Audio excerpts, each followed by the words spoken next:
आज से करीब 13 अरब साल पहले इस पृथ्वी का संपूर्ण विकास हो चुका था, लेकिन कुछ लाख साल पहले तक इंसानों का कोई अता पता नहीं था। इंसानों से पहले इस पृथ्वी पर अनेक जीव जंतुओं के अनेक प्रजातियों ने काफी समय इस धरती पर बिताया था और वक्त के बदलते इस लंबे चौड़े समुद्र में इंसान कुछ लाख सालों में ही सामने आया है। हम जितना भी इतिहास जानते हैं वो इन आखिरी 10,000 सालों का ही है। वो तमाम जीवों का एक दूसरे के साथ संबंध जिसमें मानवीय प्रजातियां भी शामिल थीं, जो कि हमारे पूर्वज रहे थे। इस ब्रह्मांड में हम नए हैं। 35 लाख साल पहले हमारे पूर्वजों ने इस पृथ्वी पर अपने निशान छोड़े हैं, जिससे पता चलता है कि समय और परिस्थिति के साथ हम 2 पैरों पर खड़े हुए और अपने पूर्वजों से जुदा हो गए। जब हम 2 पैरों पर खड़े हुए तो हमारी आंखें सिर्फ जमीन पर नहीं टिकी रहीं, बल्कि हमने अन्य प्रजातियों के मुकाबले अपने आप को अपग्रेड करना शुरू किया।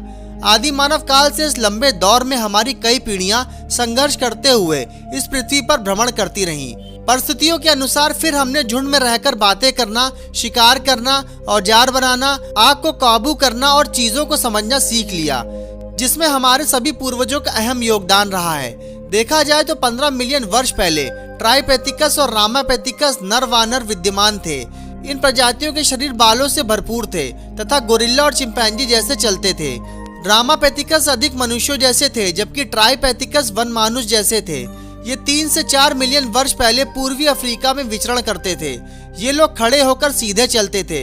लगभग 2 मिलियन वर्ष पहले ऑस्ट्रोपेथिकस पूर्वी अफ्रीका के ग्रास स्थलों में रहते थे। साक्ष्यों से ये पता चलता है कि ये प्रारंभिक पत्थरों के हथियारों से शिकार करते थे और खोजी गई अस्थियों में से कुछ अस्थियां बहुत ही भिन्न थीं। इन जीव को पहला मानव जैसे प्राणी के रूप में जाना गया और उसे होमो हैबिलिस कहा गया था। उसकी दिमागी क्षमता 650 से 800 सीसी के बीच थी।